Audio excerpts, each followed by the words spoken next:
Nós iremos analisar na passagem de hoje, a partir do versículo 4 do capítulo 2 de Sofonias. No primeiro culto nós demos uma rápida introdução, e pelo menos eu acho que foi rápido, né? A informação que ainda tinha para falar, alguns vão falar que demorou muito, mas precisávamos situar Sofonias no seu contexto histórico, e nós fizemos isso, especialmente usando o primeiro versículo, que o primeiro versículo é muito informativo, uma introdução de quem ele é, o seu pai, seu avô, o seu trisavô e o seu tataravô, vai falando bisavô e o teu trisavô, até chegar em Ezequias, que é o 14º rei de Israel, reino do sul, reino de Judá. Nós também olhamos na primeira mensagem, do versículo 2 até o versículo 13, em que Sofonias vai então afunilar de uma profecia para todos os habitantes da terra, até Judá e mais especificamente Jerusalém.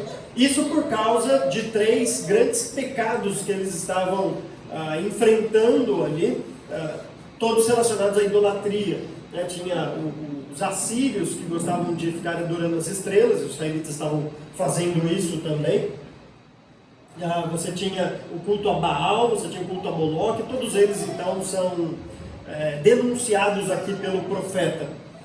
E a partir do versículo 14 do capítulo 1 até o versículo 3 do capítulo 2, que nós vimos na mensagem passada, Sofonias então vai introduzir esse grande tema, que é o tema principal do seu livro, que é o Dia do Senhor. Então nós vimos o que isso significa, à luz de todo o contexto aqui de Sofonias, e nós já havíamos escutado um pouco sobre isso quando o Vi expôs para nós o profeta Joel. Acho que o microfone está dando um pouquinho de... Não sei se eu estou ouvindo, mas se puder baixar só um pouquinho, parece que está só bem pouquinho. Obrigado. Pode ser isso também, eu percebi isso. Eu percebi, foi água. Então hoje o que nós vamos fazer é analisar do capítulo 2, versículo 4 até o final do capítulo, e é um trecho muito geográfico em Sofonias, e vocês vão entender por quê. Se você nunca teve curiosidade e quiser rapidamente aí no seu celular, eu não vou ficar bravo se você mexer no celular na internet, desde que não atente para as notificações, e pegar um mapa de Israel daquela época, procura aí um mapa de Israel de aproximadamente no 7º século antes de Cristo, e você vai ver que Sofonias vai dar um giro por Israel, pelo Reino do Sul, um giro. Então ele vai falar dos inimigos a oeste, os inimigos a leste, os inimigos ao sul e os inimigos do norte. Ele vai fazer esses pontos cardeais em volta de Israel, mostrando as profecias de Deus contra estes povos que eram, naquela época, inimigos do povo de Judá, do povo do sul, do povo de Israel. Ele começa falando o povo que ficava, aliás, um dos principais povos inimigos de Israel, que ficavam a oeste. Então, se você lembrar um pouquinho do mapa, você tem o mar Mediterrâneo, né, lembra? A geografia, o mar Mediterrâneo. Alguém vai lembrar, e você tem o Mar Morto, que é ficava aqui, assim, não é um mar propriamente dito, mas o nome dele é o Mar Morto. Então, depois do Mediterrâneo, beirando ali o litoral, tinha um povo que chamava Filisteu. Lembra de Davi e Golias? Isso você lembra, né? Então, Golias era dos filisteus, esse grande inimigo de Israel. Desde que Israel saiu do Egito, os filisteus estão lá atormentando, e aliás, era plano de Deus, como nós vamos ver. Deus não queria que eles eliminassem os filisteus, porque às vezes Deus gosta de deixar aquelas coisas acontecer com a gente para o nosso aprendizado, né? Deus não tira todas as pedras de tropeço em nossa vida. Pelo contrário, ele deixa alguns justamente para nós crescermos e aprendermos com isso. E isso acontece com os filisteus. Quando Josué está conquistando, Deus fala assim, esse povo aí vocês não vão tirar dessa terra não, deixa aí. E vocês vão ver que o texto fala assim, é justamente para vocês aprenderem algumas coisas. Então ele deixa os filisteus foram um dos grandes inimigos de Israel. Então eles ficavam ali beirando o mar Mediterrâneo, o povo marítimo, encostado ali, e logo ao lado dele, beirando agora o Mar Morto, ficava então o reino de Israel. O profeta Sofonias cita 4 grandes cidades, e eu vou começar a ler aqui no versículo 4 com vocês. Essas 4 cidades que ele vai citar são cidades do povo filisteu. Ele diz assim, versículo 4 do capítulo 2: Gaza será abandonada, e Ascalon ficará arruinada. Ao meio-dia, Asdod será banida, e Ecrom será desarraigada. Na verdade, você tinha 5 grandes cidades, as principais cidades dos filisteus. A quinta era Gat, que não aparece aqui. Mas existiam essas 4, e Gat eram as 5 grandes principais cidades. Lembra que naquela época não eram bem cidades, eram as cidades muradas com o seu rei ali, né, o seu governante. Então funcionavam como cidades-nação, mas dentro desse grande povo que eram os filisteus. Então cada cidade tinha um príncipe, um regente, geralmente ela era murada. Então essas 4 grandes cidades que representavam esse povo filisteu. Gat não está aqui, muitos creem, provavelmente aqui ela já tinha sido destruída, e é provável pela data mesmo que ela não existisse mais. Mas essas 4 ainda ficou. Então nós temos Gaza, Ascalon, Asdod e Ecrom. São essas 4 cidades. E as profecias a respeito destes inimigos de Israel, desses filisteus, essas 4 cidades, são 4 formas de dizer que Deus vai intervir. Que Deus vai fazer algo contra essas cidades. Claro que cada palavra dessa descreve um aspecto da intervenção divina, do que Deus vai fazer contra as cidades. As cidades serão abandonadas, ficarão arruinadas, que é quase sinônimo, quando você abandona alguma coisa. Lembra aqueles filmes do faroeste? Que você chegava, né, sempre naqueles filmes, você chegava numa cidade assim abandonada, em ruínas, e aí todo mundo ficava com medo, porque era bem naquela cidade que tinha, né, uma assombração, alguma coisa ali. Então justamente porque ficará abandonada, também será arruinada, ou seja, ficará em ruínas. Essa é a ideia. Será banida, no sentido de ser lançado fora, e também será desarraigada, ou abandonada, enfim. Né? Deus irá deixar essas cidades desamparadas. Versículo 5 diz: ai de vocês que vivem junto ao mar, esse mar Mediterrâneo. Nação dos Queretitas é um outro nome para a nação dos filisteus. A palavra do Senhor está contra você, ó Canaã, terra dos filisteus. Aí que pouca gente sabe é que quando Israel saiu do Egito, e foi liberto por Deus lá do Egito, e foi para Canaã, os filisteus eram um dos povos que habitavam ali, e por isso que é chamado terra de Canaã, porque nós estamos acostumados com Canaã, com aquela terra prometida a Israel, mas os filisteus estavam ali antes. Então é por isso que é dito, ó Canaã, terra dos filisteus. Eu a destruirei, e não sobrará ninguém. Versículo 6. Essa terra junto ao mar, onde habitam os queratitas, será morada de pastores e curral de ovelhas. Pertencerá ao remanescente da tribo de Judá. Ali encontrarão pastagem, e ao entardecer, eles se deitarão nas casas de Ascalon. O Senhor, o seu Deus, cuidará deles e lhes restaurará a sorte. Perceba como este trecho, diferente um pouco do que Sofonias já vinha falando no seu livro, ele muda um pouco o foco da nação de Judá. Porque até então, Sofonias está dizendo que haveria juízo para a nação de Judá. O cativeiro ia vir. Agora, conforme Sofonias passa a sua atenção do juízo divino de Judá para os seus inimigos, Judá muda de foco do juízo de Deus para agora a bênção de Deus. Perceberam isso? Até aqui ele está falando, todos os povos da terra serão julgados, inclusive Judá e inclusive Jerusalém.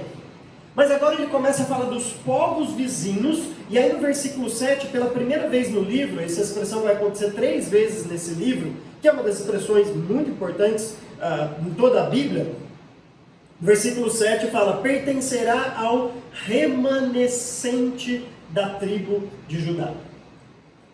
Ou seja, no meio de toda essa profecia de juízo, há um pouco de esperança e de graça.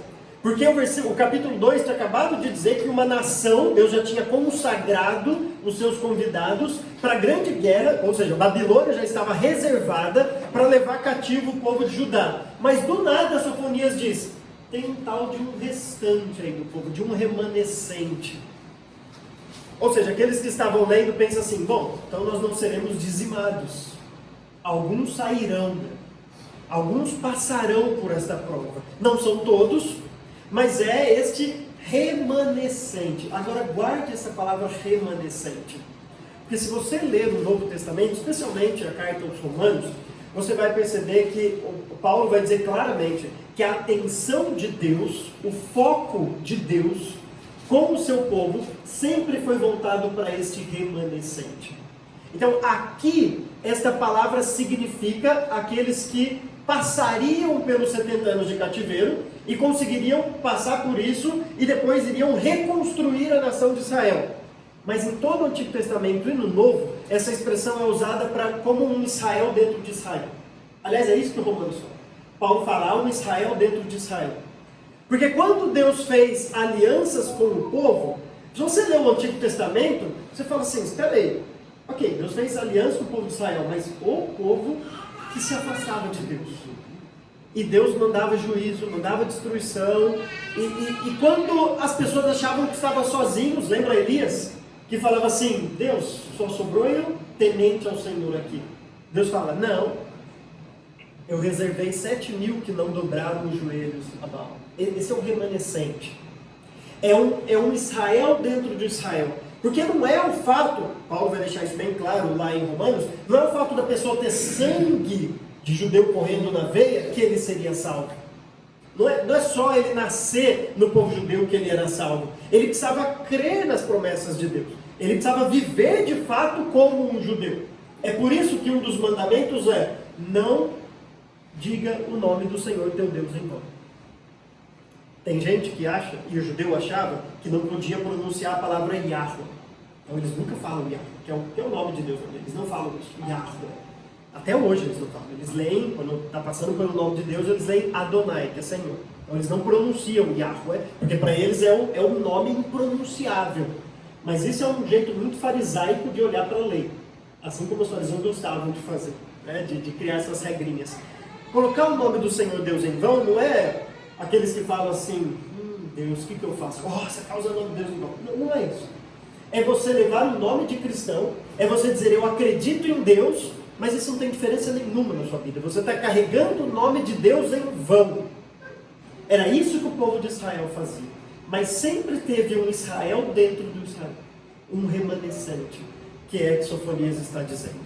É para este remanescente que as promessas eram feitas. É para este remanescente que as alianças eram feitas. Porque a aliança dependia da fé do povo. De colocar a sua esperança, a sua confiança em Deus. Coisa que muitas vezes o povo não fazia.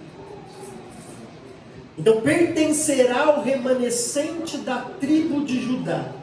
Ali encontrarão pastagem, e ao entardecer eles se deitarão. Você lembra da mensagem anterior? Aliás, se você não ouviu, pega lá na internet, né? Ouve tudo para ficar em dia, em Sofonias, para acompanhar a série. Mas se você lembra da última mensagem, logo no capítulo 2, finalzinho do capítulo 1, aqui na verdade, versículo 13 e tudo mais, ele fala assim, embora construam novas casas, os ricos lá de Judá, embora construam novas casas, nelas não morarão. Plantarão vinhas, mas o vinho não beberão. Imagine que coisa triste.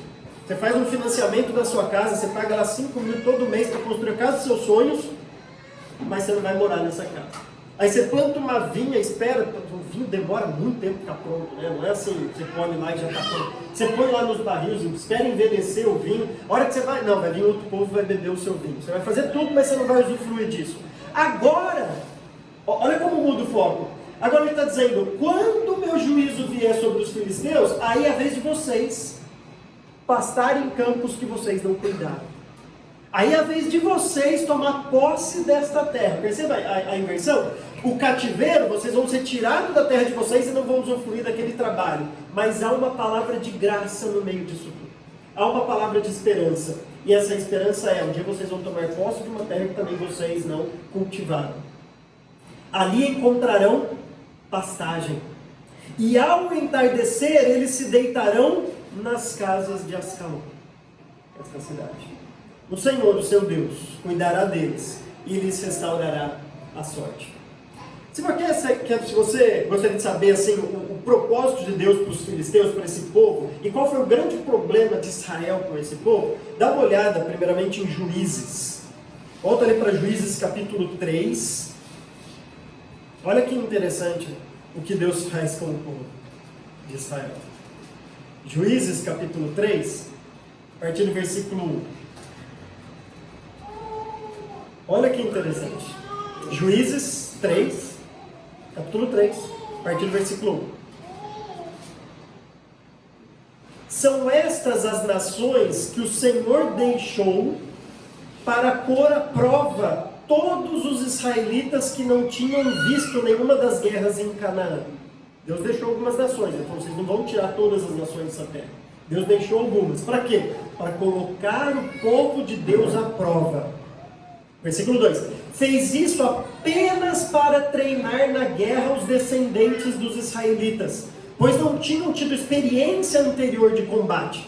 Agora olha o versículo 3. Qual é a primeira nação? Os 5 governantes dos filisteus, ou seja, aquelas 4 cidades citadas e Gate. Os 5 governantes, as 5 grandes cidades dos filisteus não foram eliminadas por Deus. Por quê? Porque que Deus queria treinar eles para a guerra. Deus queria colocar eles à prova. Esse era o intuito dos filisteus estarem lá. Os filisteus estavam lá, continuaram lá, porque o povo de Israel que não tinha lutado precisava aprender a lutar. O povo bélico precisava aprender. E Deus falou: vou deixar um povo aí para vocês guerrearem de vez em quando com eles, vocês vão aprender a guerra. Não era esse o único povo. Aí depois continua, né? Os cananeus, sidônios, enfim. Versículo 4. Essas nações foram deixadas para que por elas os israelitas fossem postos à prova, se obedeceriam aos mandamentos que o Senhor dera aos seus antepassados por meio de Moisés. Mas daí nós sabemos o que acontece com o povo de Israel. Olha o versículo 5. Os israelitas viviam entre os cananeus, os hititas, os amorreus, os fariseus, os heveus, os jebuseus. Tomaram as filhas deles em casamento e deram suas filhas aos filhos deles e prestaram culto aos deuses deles. Deus falou assim: eu vou deixar essa nação para pôr vocês à prova, para vocês aprenderem a guerrear, ser um povo bélico. Israel falou: ok, casaram com as mulheres deles, deram suas mulheres em casamento, começaram a adorar os cultos. E Deus falou: não, eu não falei nada disso para vocês. É só para pôr à prova, para vocês aprenderem a guerrear. E o que o povo faz? Já age como se fosse o mesmo povo. Como que você vai guerrear contra um povo que você pega mulheres dele, você vai matar a sua sogra? Muita gente faria isso. Mas não deveria fazer, né? Você pega uma mulher filisteu para casar, uma filisteia, e sua sogra fica lá, seu sogro fica lá. Você tem parentes lá agora. Como que você vai prender a guerra assim? Aí você começa a adorar o mesmo Deus. Você nem sabe quem que é Israel e quem que é filisteu ali. Percebe o que Israel fazia? Por isso que os filisteus eram um dos grandes inimigos do povo de Israel. Se você der uma olhada depois em Neemias, eu não vou ler, mas Neemias capítulo 13, a crítica continua. Em Neemias nós estamos falando já de um escritor que escreve depois do retorno. E ainda assim continua: parem de tomar mulheres dentre os filisteus. Depois do retorno do cativeiro babilônico, ainda assim Deus tem a mesma crítica com o povo de Israel. Não é interessante isso?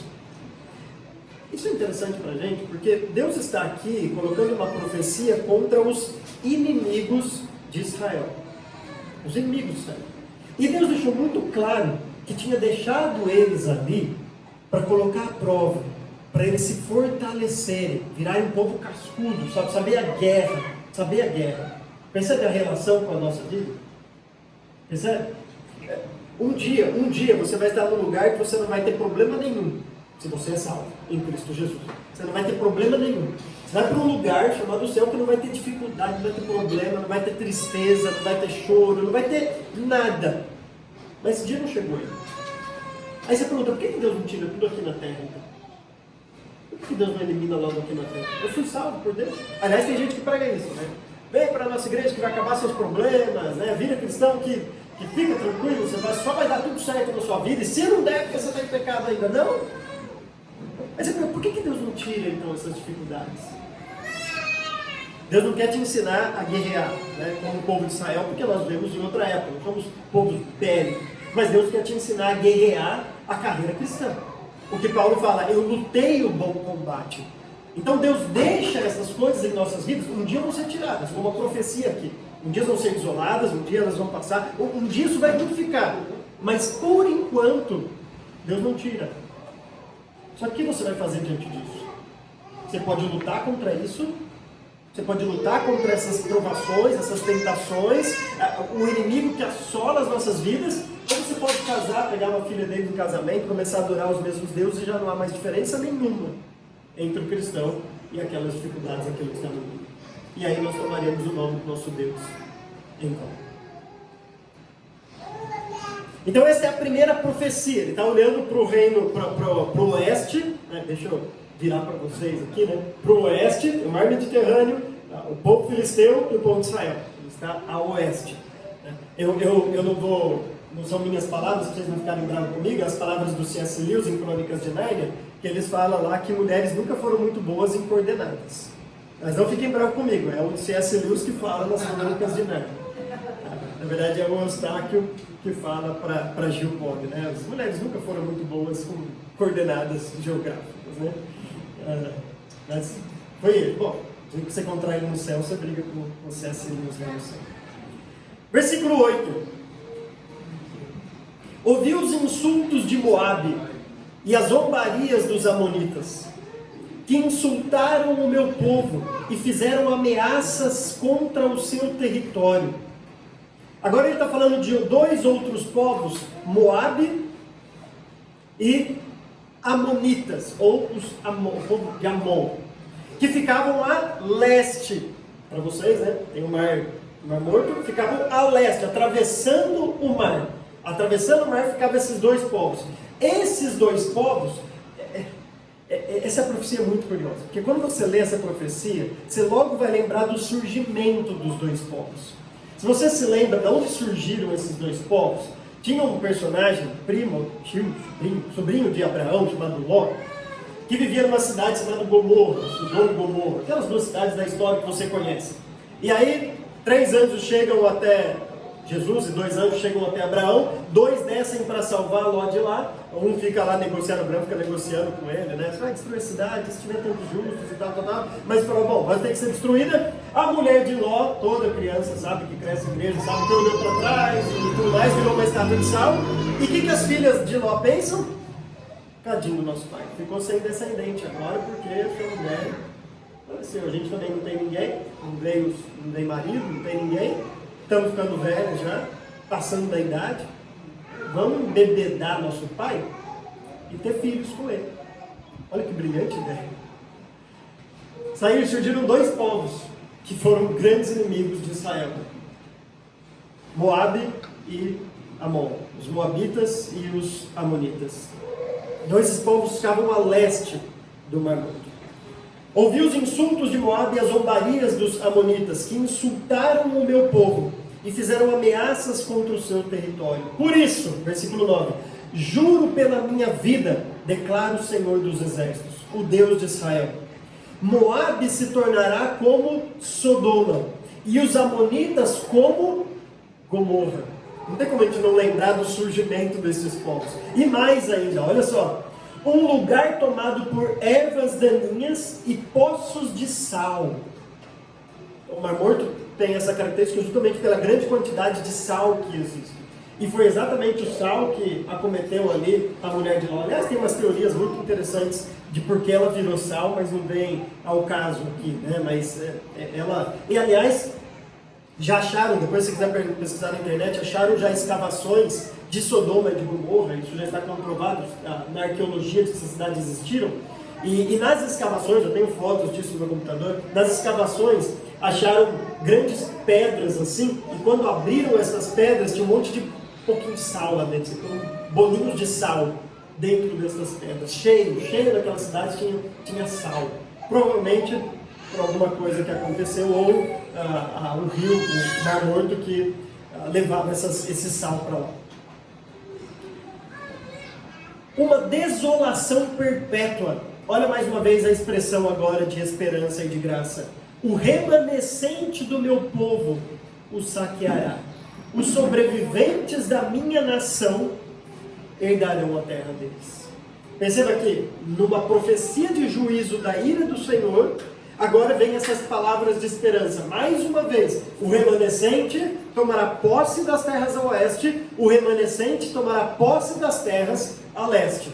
Se você quiser saber um pouco do que essas pessoas, do que esses dois povos faziam, dá uma olhada em Amós, umas 20 páginas para trás na sua Bíblia, aí você chega em Amós. No capítulo 1 de Amós, é um dos profetas menores, no versículo 13, diz assim: assim diz o Senhor, por 3 transgressões de Amon, e ainda mais por 4, não anularei o castigo, porque, presta atenção no pecado de Amon, dos amonitas, rasgou ao meio as grávidas de Gileade, a fim de ampliar as suas fronteiras. Viu? Crueldade do povo. Rasgou ao meio as grávidas de Gileade, a fim de ampliar as suas fronteiras. Esse é o inimigo de Israel. Esse é o povo inimigo de Israel. Muita gente às vezes pensa, né, fala assim, por que Deus estava falando para Israel guerrear com os outros povos? E quando fala isso, parece assim, os outros povos eram tão bonzinhos, estavam lá quietinhos na deles, sem fazer mal para ninguém, e Deus pede para Israel ir lá e guerrear com aquele povo. Quando você começa a estudar a história desses povos, você vê que eles eram extremamente perversos, a ponto de... Há relatos, né, de povos como os assírios, como os amonitas, que atravessavam a espada para matar a mulher grávida junto com o filho dentro da sua barriga. Isso era o que eles faziam. Por isso que eles eram inimigos de Deus, inimigos do povo de Israel. Capítulo 2, versículo 1 de Amós, diz assim: assim diz o Senhor, por 3 transgressões de Moabe, agora, e ainda mais por 4, não anularei o castigo, porque ele queimou até reduzir a cinzas os ossos do rei de Edom. Não adiantava matar. Tinha que queimar até reduzir a cinzas os ossos. Ou seja, vai queimar até o último. Percebe a crueldade, a maldade aqui desses povos? E era contra esses povos que estava vindo a profecia, os povos do leste de Israel. Versículo 10. E agora vem o grande pecado desses povos. É isso que eles receberão como recompensa pelo seu orgulho, por insultarem e ridicularizarem o povo do Senhor dos Exércitos. O Senhor será terrível contra eles, quando destruir todos os deuses da terra. As nações de todo o mundo o adorarão, cada uma em sua própria terra. Qual o grande pecado desses dois povos, descrito aqui no versículo 10? O orgulho. Se há um pecado grave na Bíblia, é o orgulho. Eu sei que nós ficamos pensando assim, o assassinato é grave, claro que é grave. O adultério é grave, claro que é grave. Tem pecados graves na Bíblia, com certeza. Mas a Bíblia fala que Deus resiste ao orgulhoso, que Deus vira o seu rosto para o orgulhoso. Porque é o orgulhoso que por causa do seu orgulho, tem uma atitude contrária a Deus. Lembra dos 2 ladrões da cruz?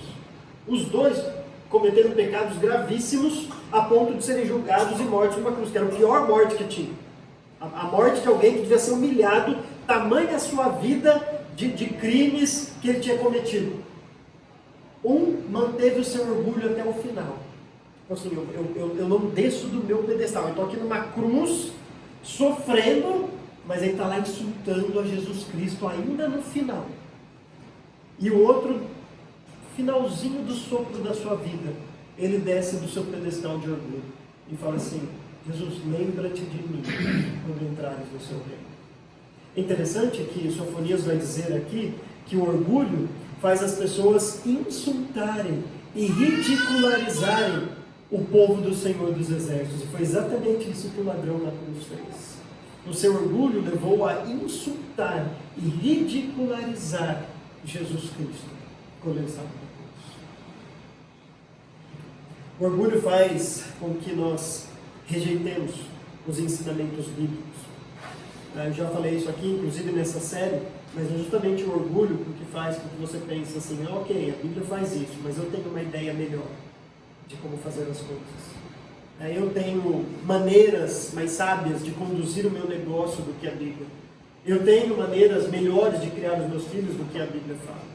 Eu tenho maneiras melhores de resolver os problemas do meu casamento do que o que a Bíblia fala. E a gente sabe onde isso vai dar. Toda vez que nós fazemos isso, nós estamos insultando e ridicularizando Deus. Porque Deus fala, é assim que você cria filho, é assim que você conduz os seus negócios, é assim que você resolve os problemas do seu casamento. E você diz, não, o Senhor está errado, eu faço do meu jeito.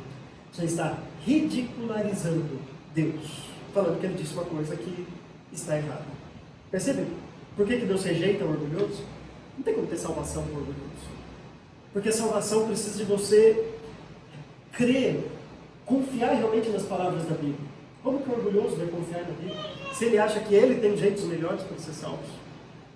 Para ser salvo. Aliás, eu já evangelizei várias pessoas. E quando você apresenta o plano de salvação, ela diz assim, ok, eu entendi até o que a Bíblia fala, mas eu ainda acho que se eu fizer algumas boas obras, eu vou para o céu. Eu ainda acho, eu prefiro, eu escolho, eu penso. Deus rejeita o orgulhoso. Também não é a pessoa que rejeitou a Deus. Deus que rejeita o orgulhoso. É sempre bom deixar isso na ordem certa. Agora, olha que interessante o versículo 11. O Senhor será terrível contra eles, quando destruir todos os deuses da terra. As nações de todo o mundo o adorarão, cada uma em sua própria terra. Este versículo 2 eu acho fantástico, porque há raios de luz no meio da escuridão, no meio de ira, né? Há vislumbre assim. Então é o remanescente que vai dar a terra a oeste, é o remanescente que vai dar a terra a leste. E agora fala que as nações de todo o mundo o adorarão, cada uma em sua própria terra. Interessante que quando o povo de Israel voltou do cativeiro babilônico, depois de 70 anos, eles esperavam essas coisas. Eles falaram assim, bom, vamos ver, a profecia falava que a gente vai conquistar o território oeste, conquistar o território leste, as nações iam vir adorar a Deus, então vamos lá, vamos esperar, vamos aguardar, é agora. E não. Saíram do cativeiro babilônico para entrar no cativeiro dos persas, dos medos persas, dos gregos, dos romanos, e cadê?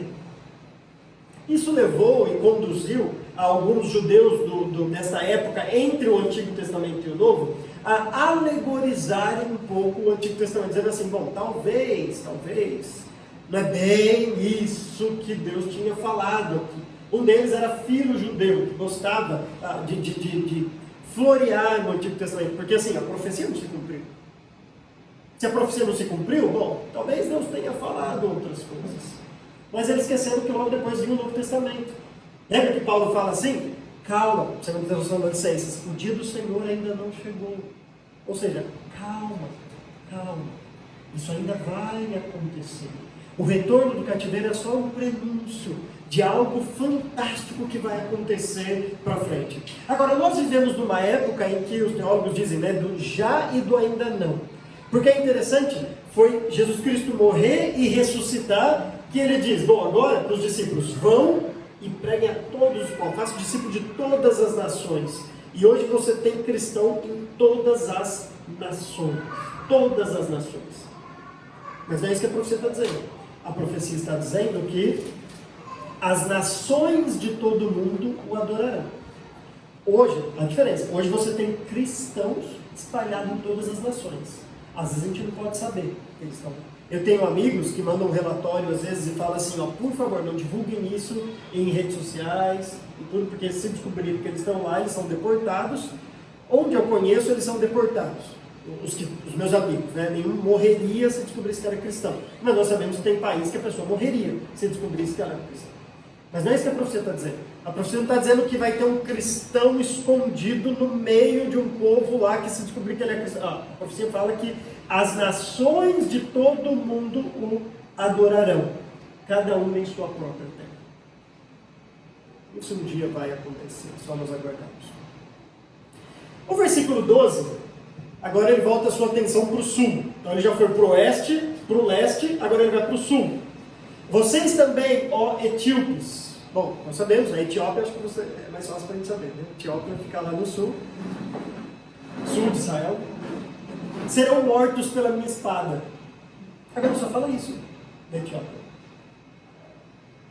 Só fala isso. Os outros povos estão falando bastante. Quando eu voltar a atenção para o norte, que é a Síria, vai falar mais também. Por que a Etiópia no sul fala tão pouquinho do sul? É provável que Sofonias tivesse algum parentesco com o Etíope. Por quê? Porque se você tem uma notinha de rodapé na sua, no Etíopes aí, você vai ver que lá embaixo está falando assim, ou Cuxitos, né, na verdade é a palavra hebraica Cush, que é exatamente a mesma palavra que descreve o pai de Sofonias. Olha no versículo 1, do capítulo 1, palavra do Senhor que veio a Sofonias, filho de Cush.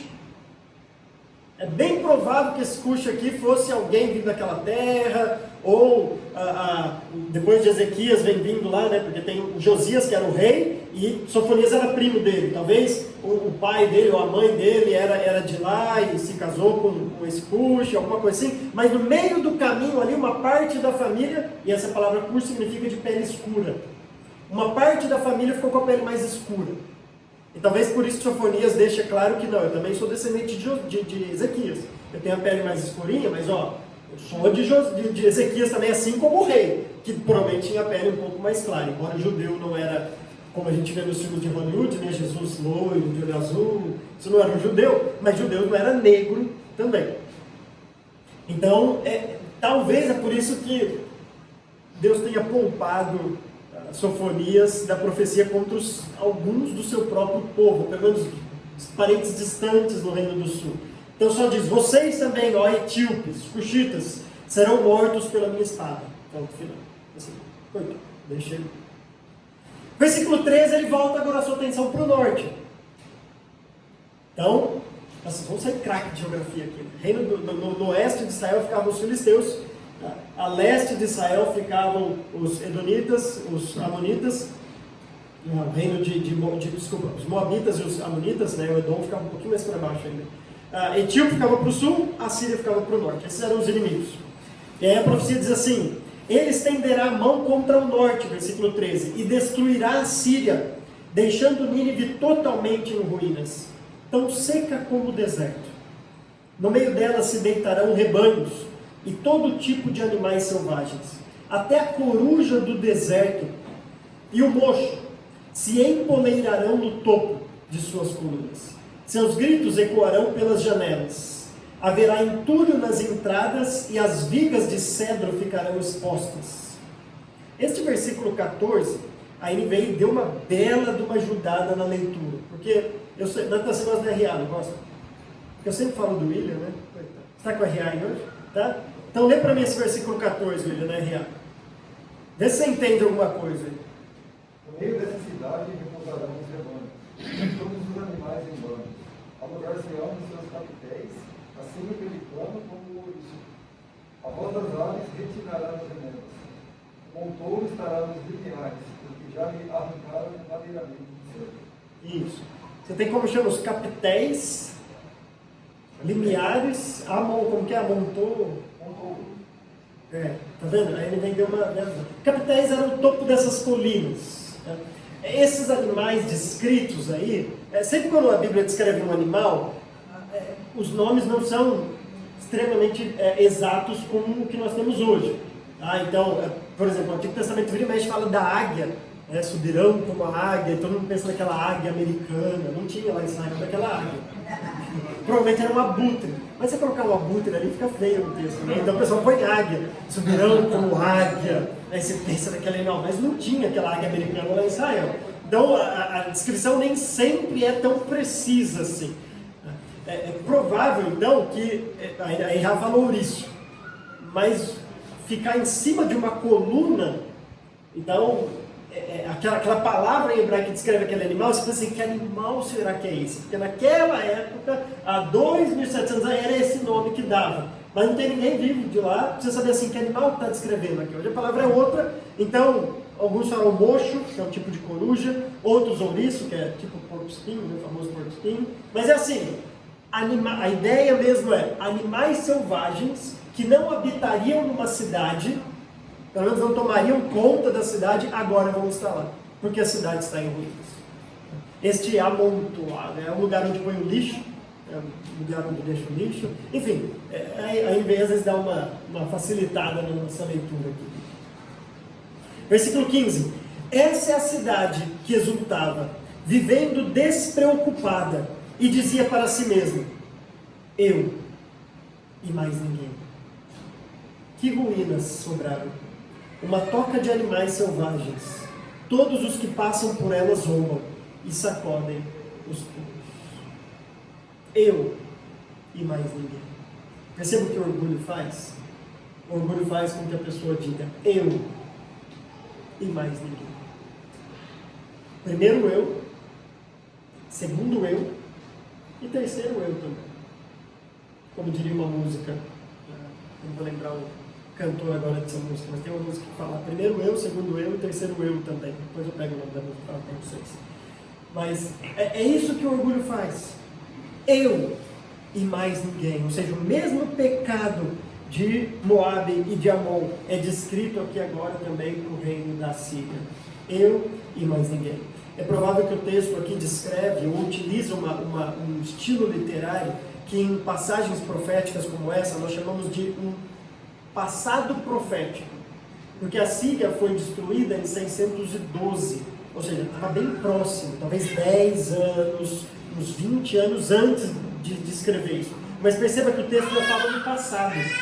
A destruição dos outros povos demorou um pouquinho mais, mas a Síria estava tão próximo que Deus inspirou Sofonias a já escrever isso no passado. Como assim? Isso já aconteceu.